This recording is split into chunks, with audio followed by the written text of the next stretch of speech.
Today I'd like to talk about my setup that I've been using for the light test.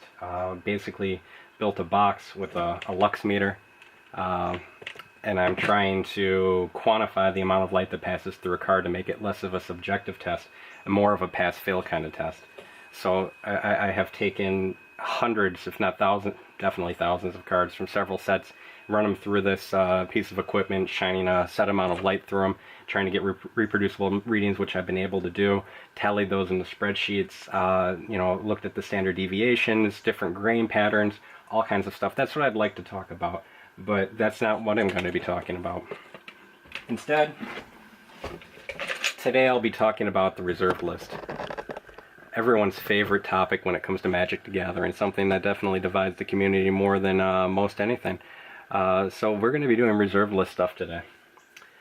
So basically a little bit about me.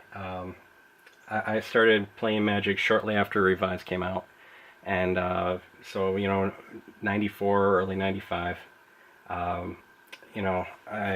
Unlimited was pretty much unfound at that time in pack form. There were a lot of singles floating around. And I played for several years till the Urza block, and then probably 3-4 years ago I kind of got back into it. So most of my collection is much older, just because that's when I played, that's when I was a kid at the time. What I remember about the reserved list is Chronicles was coming out, and I was super excited because I couldn't afford a lot of the cards. I heard it was a reprint set, and I knew there were a lot of cards that I couldn't afford. At the time, most cards from Legends seemed like they were $20-30. I mean, Legends was a very expensive set, even junk cards. And that's kind of where it's getting to now, but, it's been 20 years. So anyway, I was looking forward to a reprint set. It didn't disappoint. It had all kinds of cool stuff from Legends in it. But, they printed the crap out of it. And I definitely remember when the reserved list hit, and that was their apology to the collector community. But I was just a player at the time. I really didn't care. And you know what? It didn't really impact anything. Cards still came out. There weren't any spikes. No one went out and said, hey, I need to get all this reserved list stuff. Everything basically stayed where it was. Nothing fell apart.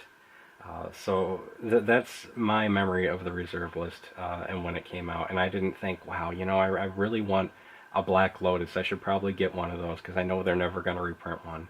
At the time, a Black Lotus I think was $200 or $300. I wasn't paying that for a Lotus.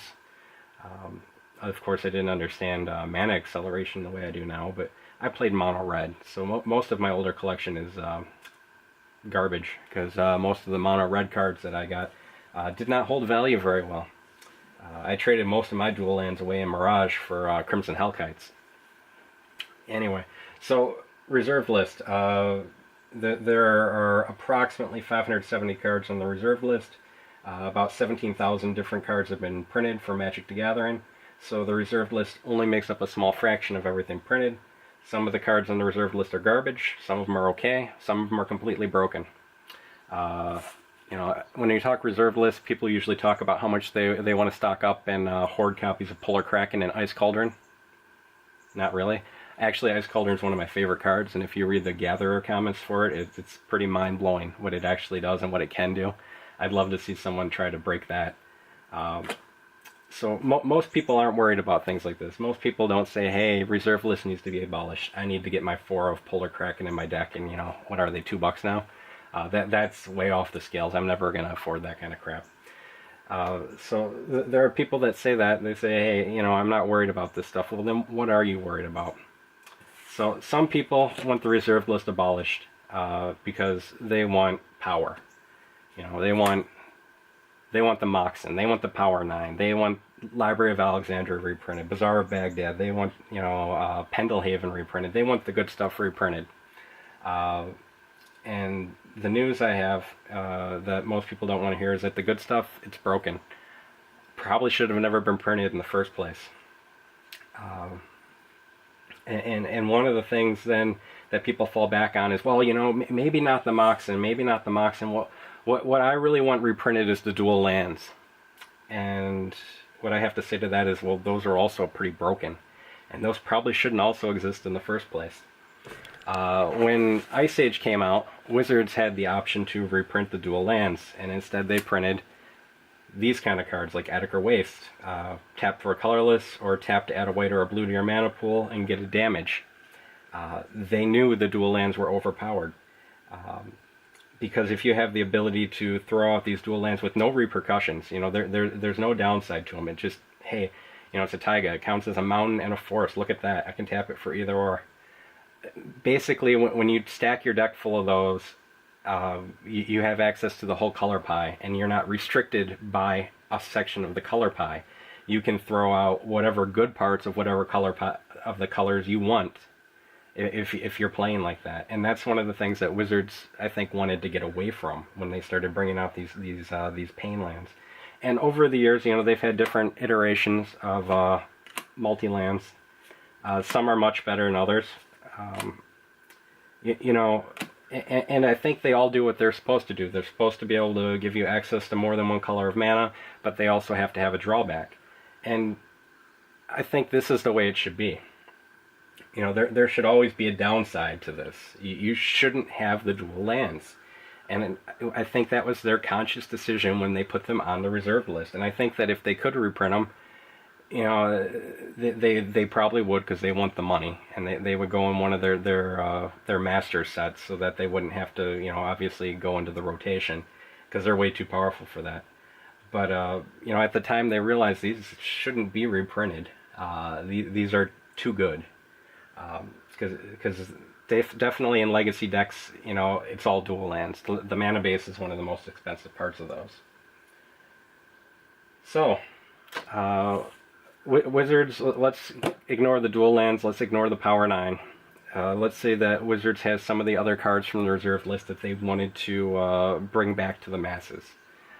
So they basically have three options. They can take a card that's on the reserved list, like a Fork, and they can reprint it, and they can, in my case, make it better. So Fork copies an instant or sorcery, but it remains red.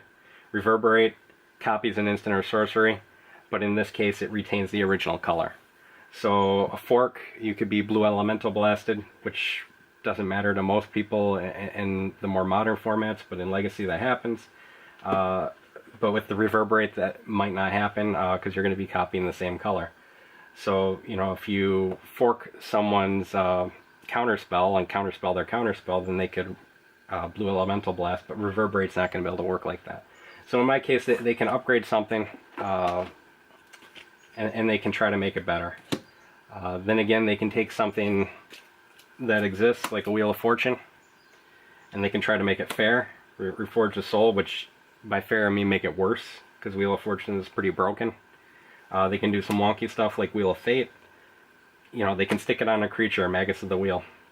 And sticking it on a creature, they did the whole cycle where they basically reprinted Moat and Candelabra, Nevi's Disc, and threw them on creatures, which was pretty cool. But obviously creatures are definitely more subject to removal, so it's a downgrade in terms of the power of the card to be able to do that. But they're trying to take these cards that are broken, that were they can't be used currently, and trying to make them usable, which is commendable. And some people want the broken cards, that's the fun of it. But they're trying to not make them broken. They can take interesting case here, Ali from Cairo, and then they made Fortune Thief, which on the surface you're like, well, it costs one more, it's not good. But then again, you could morph it out on turn 2 and then turn it into a creature on turn 3 and get it out a turn earlier. But you're tying up your mana. But Ali from Cairo is not the best of cards anyway, so really what's it matter? So they can make it better, they can make it worse. The third option is they can color shift it, and they've done this a couple times. Donate on the reserved list, blue card, give a card you have to your opponent or whatever. But they reprinted it, they color shifted it as Harmless Offering, a red card. Drop of Honey, crazy reserved list spike. I guess it is a decent card, it's removal and green. They reprinted that as a white card, Porphyry Node, which also saw a spike when all these recent price spikes happened. And some of these price spikes, when you think about it, this is kind of what we saw with baseball cards in the 80s and 90s. People that were young and grew up with baseball cards and saw them all, You know, when they grew up, when they became high earners, they went back and they invested in those. And I think that's part of the price bubble that we saw in the 80s and 90s for those. And now we're seeing people that were kids in the early 90s, now they're in their 30s, and they're earning significantly more money, and they kind of want to relive that past.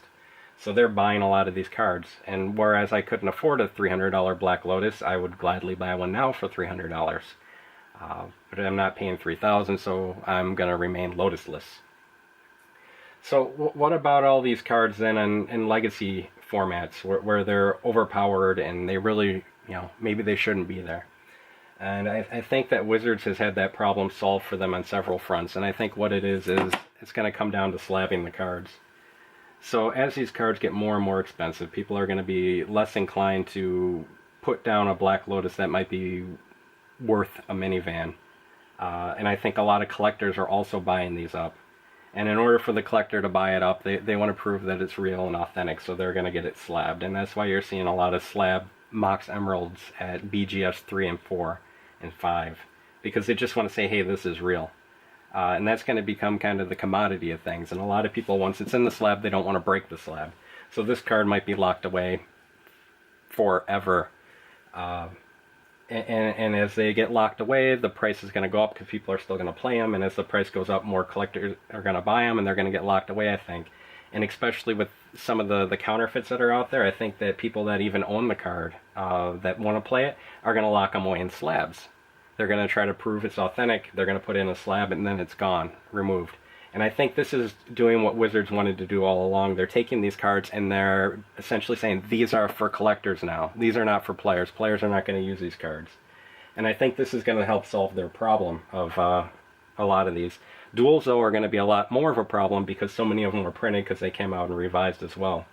But I think that this is something that a lot of people don't mention, is that these cards are being pulled. And that's one of the reasons the prices are going up so much.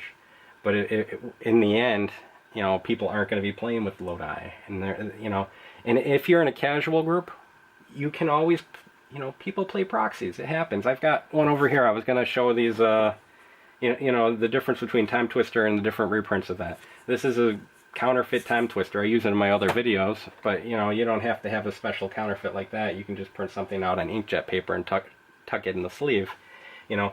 So really, the only people that care about this are people that want to play in the tournament scene, and you know, if you want to play in the tournament scene at the highest level, of course there's going to be a barrier to entry. Otherwise, everyone's going to have the same deck and they're not going to worry about it. So is it really unjustifiable to think that maybe you have to spend quite a bit of money to get into that tournament? I mean, you're not entitled to it. You know, it's not a given. There's money to spend, and that's the reason why a lot of people don't play tournaments. So I'm going to finish this just by saying, you know, I read some advice on an old school Magic blog recently. And I've heard this before, the best time to buy any card is 2 years ago, because that's when it was a lot cheaper. So a lot of these cards are going to continue to go up, and you know, they're going to price people out, they're going to price me out, they're going to price whoever out, and just, you know, there's, thankfully with Magic, there's plenty of cards where you can get the synergies similar to the card you want, and you know, you might not be able to play an Abyss, but you could play a Pestilence, and you know, that can act as an okay stand-in for it, especially if you're just around the kitchen table. So, you know, these cards are going to go up, but it happens. Don't worry about it. Just, you know, don't play them. I hope you enjoyed this video, and I hope this perspective was maybe a little bit different than people are used to seeing when it comes to Reserve List. Goodbye.